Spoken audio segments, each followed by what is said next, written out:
Looking for excitement? Chumba Casino is here. Play anytime, play anywhere. Play on the train, play at the store, play at home, play when you're bored. Play today for your chance to win and get daily bonuses when you log in. So what are you waiting for? Don't delay. Chumba Casino is free to play. Experience social gameplay like never before. Go to Chumba Casino right now to play hundreds of games, including online slots, bingo, Slingo, and more. Live the Chumba life at ChumbaCasino.com. VGW Group. No purchase necessary. Void where prohibited by law. See terms and conditions. 18+.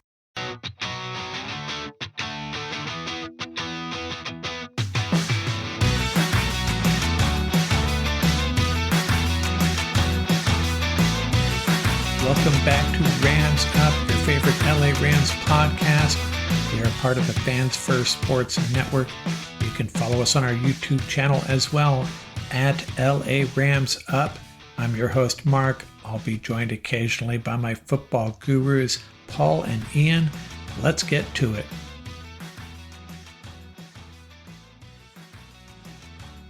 Let's get into our preview of the Rams-Cardinals game, Week 2. Rams need a win badly. A little bit of history between these two teams. It clearly favors the Rams, especially recently. The Rams have 50 wins, 40 losses, and 2 ties in this series. The Rams have won 13 of the last 15. And the Rams won their last meeting 37-14.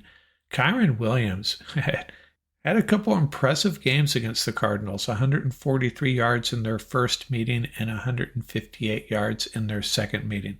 Thinking maybe we should get him the ball in this one. I certainly hope so.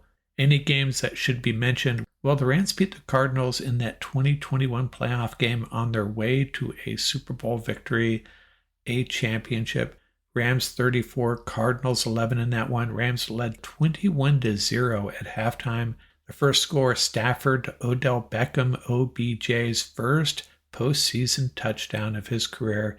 And then Stafford and Beckham connected on a 30-yard pass play that set up another touchdown. Cardinals were 3 and out on their first 4 drives. And then facing 3rd and 7 from their own 4, Murray tried to evade Troy Reeder. Yes, our starting inside linebacker, Troy Reeder, threw a desperation pass, and David Long picked it off, a 3-yard touchdown return, the shortest interception return for a touchdown in NFL playoff history. Later on in the third quarter, Beckham takes a lateral from Stafford and hits Cam Akers for a 40-yard pass play. Cam Akers and Sony Michel combined for over 100 yards. Marquise Copeland had an interception in that game. I do not remember that, but at this point, there's a lot of things I don't remember. Rams win handily 34-11 and moved on to Tampa Bay, and another glorious game that was, wasn't it? The odds in Sunday's game, Cardinals by 1. And as I mentioned in I think it was the Wednesday night, Thursday morning drop, whenever that was, I can't remember the last time the Cardinals were favored. It's probably happened over the last 6, 7, 8 years in the McVay era, but it would have been some extreme circumstance, Rams banged up, backup quarterbacks, that type of situation. I'm not the only one having trouble with this concept of the Rams underdogs to the Cardinals, a CBS writer picking the Cardinals to upset the Rams. Had to remind him it's actually the Cardinals that are favored. But clearly the Rams have dominated this recently under McVay. Remember, Cliff Kingsbury was there for several years, and McVay just had his number. What did the Cardinals do last year? They went 4-13, had a 6-game losing streak that started in week 4, played fairly respectfully over the last 5 weeks, beat the Steelers and Eagles. Of course, everyone was beating the Eagles at that point. They lost to the Seahawks by 1 in their season finale. Last year, statistically, middle of the pack defensively, a little bit better against the pass. On offense, again, middle of the pack, 4th best rushing attack, though, as far as yards per game. But a lot of that had to do with their quarterback, Kyler Murray. Coached by John Gannon, his second year, remember he was the very successful defensive coordinator for the Eagles. They had more draft capital in 2024 than any other NFL team heading into the draft. Some of their picks really stand out. Well, the 4th pick overall, Marvin Harrison Jr., the wide receiver out of Ohio State. Good things will happen for this guy. Maybe not quite yet, hopefully, but He's going to be a great one, I think. They had another first-round selection, 27th overall, defensive lineman Darius Robinson out of Missouri. There are mixed opinions on that pick. Second-round cornerback Max Melton out of Rutgers. They had 4 third-round picks. Running back Trey Benson out of Florida State. Yes, that's right. Braden Fisk and Jared Verse's old teammate. A guard out of Illinois, Isaiah Adams. A tight end out of Illinois, Tip Ryman. And then another cornerback, Elijah Jones out of Boston College. They had another 5 picks in rounds 4 through 7. We'll have to keep an eye on the interactions between Verse and Fisk and the Arizona running back Trey Benson, especially Verse. He's already gained a reputation for being very vocal on the field. We'll see if he's vocal with his ex-teammate there. Their big move in free agency was to bring on 2 offensive linemen, right tackle Jonah Williams. No, not that Jonah Williams, not our defensive lineman Jonah Williams that moved on. This is the big right tackle from the Bengals. And they also added left guard Evan Brown. He came over from the Seahawks. Jonah Williams, however, will miss this game. You know, Rams have been decimated by injuries, so we're not going to spend a lot of time feeling sorry for the Cardinals losing their right tackle, but that could be a pretty big deal given the promise the Rams pass rush has shown. Just one game and some joint practices, but we've heard really good things. Let's save that discussion about the Rams pass rush and containing Kyler Murray for a little later here.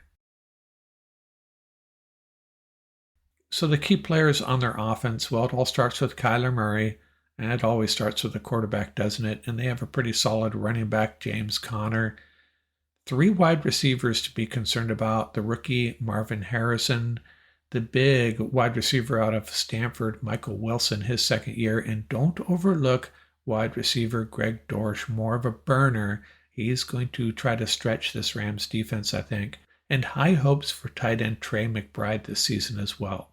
On defense, the one guy that you got to be aware of is Budda Baker, one of the best safeties in the league. And they have a cornerback, Garrett Williams. Kind of think of him as a draft pick. They took a flyer on him last year. He had a serious injury at the end of his senior year out of Syracuse. Cardinals drafted him and stashed him away for another day, and he is ready and he is starting. Very good player. You know, I couldn't find any Ram connections on this roster or coaching staff, not a single one. Injuries, well, the most significant one, Jonah Williams, the right tackle out, I already talked about that. What did they do week 1? They opened up at Buffalo. They had a 17-3 lead, and I had picked them to win this game. Hey, Pete Prisco, go chalk, not me. I'm going to pick an upset or 2 every week. Except for this week. Well, I'm taking the Rams in this game, so that's technically an upset. So after going up 17-3, they gave up a TD at the end of the half. That is always so deflating. And sure enough, the Bills scored 24 second half points and win 34-28. Murray was their leading rusher and also threw for 162 yards. Cardinals had 0 sacks. Bills got to Murray 4 times. So what are my fearsome 4 keys to this game? The keys to a Rams victory. You know, every time you play the Cardinals, as long as Kyler Murray is there, the defense has to deal with him first and foremost. So key number 1, frustrate Kyler Murray. Got to get to him, got to fluster him, but it has to be a disciplined pass rush. He can kill you with these little scrambles for 18 yards. And he'll do that on 3rd and 11. He'll do that on 3rd and 12. You got to be disciplined, but we got to get to him too. And I think this Rams defense is well suited for that. The one concern is maybe a little bit of over-eagerness by these rookies and young players. Got a lot of rookies and second-year players coming after Kyler Murray, and they got to be smart in their approach. Fearsome key number 2, you got to minimize the damage by James Conner and Trey Benson. Bills did a pretty good job of that, held Conner to 50 yards rushing. And like I said, Murray had more rushing yards than Conner or Benson. They're going to get their yards on the ground. And Rams, that's the one thing they have to figure out is plugging up that interior of their defensive line. Late in the game, the Lions really started to get rolling, didn't they? So that's a concern, and I think the Cardinals are going to attack there. They're going to try to establish the run and make the Rams prove they can stop the run, minimize damage. So that's going to be a key focus early in the game especially. Rams got to contain that rushing game. Fearsome key number 3, let's flip over to the offense. Hey, the Rams got to run the ball too. Kyren Williams has done so much damage against this team, and some of us are still bewildered why the Rams went to the pass so much against the Lions early in the game. It wasn't about being behind and trying to catch up. From the get-go, they seem to be in passing mode. That's Sean McVay for you, unfortunately. In this game, especially with a depleted offensive line, let them gain their footing in the run game. We're pretty set as far as the interior of this offensive line. Get Colby Parkinson helping a little bit on the edge. Get this running game rolling early. Rams offense should be fine. And fearsome key number 4, got to keep Stafford cleaner. And that starts with the running game. Run some play action, a little bit of rollout. Don't ask this offensive line to keep Stafford clean when he's back there checking the ball 40 times. Got to keep him clean. And that means helping this offensive line out with the play calling, establishing the run, whatever it takes. Getting Colby Parkinson over there to help out the left tackle more. Got to get it done. Stafford cannot continue to get hit like he did last week. There is a lot of little chips on him over the course of the game. They add up. And you know what? We could also call out the refs for not protecting him a little bit better. So final word on this game. I feel like this Rams team is well suited to keep Murray in check. He's going to have a couple of explosive plays probably, but they need to minimize that. And I think we have the ability to do that. A really fast, quick defense is what I saw against the Lions. And that's what you need against Kyler Murray. And the Rams got to get this running game going. And I think they are going to be dedicated to doing that early in this game. Cardinals, on the other hand, are going to try to get the ball to Marvin Harrison early. Maybe this is an opportunity for the Rams secondary, trying to force the ball to Marvin Harrison. Maybe one of these Rams cornerbacks will be sitting on that and make a big play. This wide receiver core for the Cardinals has a lot of potential. Haven't seen it yet, hasn't come together. Let's hope it doesn't happen this week. But if Kyler Murray is trying to force the ball to Marvin Harrison, remember he had 1 catch last week, they're going to go to him. It kind of reminds me of a situation we had in Seattle a few years back. Seahawks were determined to get the ball to DK Metcalf, and Darius Williams saw it coming. Pick 6, biggest play of the game. And maybe something like that will happen in this game. Would not surprise me at all. Why are the Rams going to win this game? Because they must. A Sean McVay coach team with this roster, and you know what, this depleted roster is still a better roster than what the Cardinals are running out there in Arizona Sunday. Rams are going to win because they have to. My prediction, it's going to be a close one. Rams 23, Cardinals 20. If one of these teams runs away, opens up a 10-point lead, it's going to be the Rams. It's not going to be the Cardinals. I think the Rams defense is too good to let that happen. It's just a matter of establishing the running game, keeping Matthew Stafford clean. Rams will be fine when they come back to LA 1-1, ready to face the San Francisco 49ers.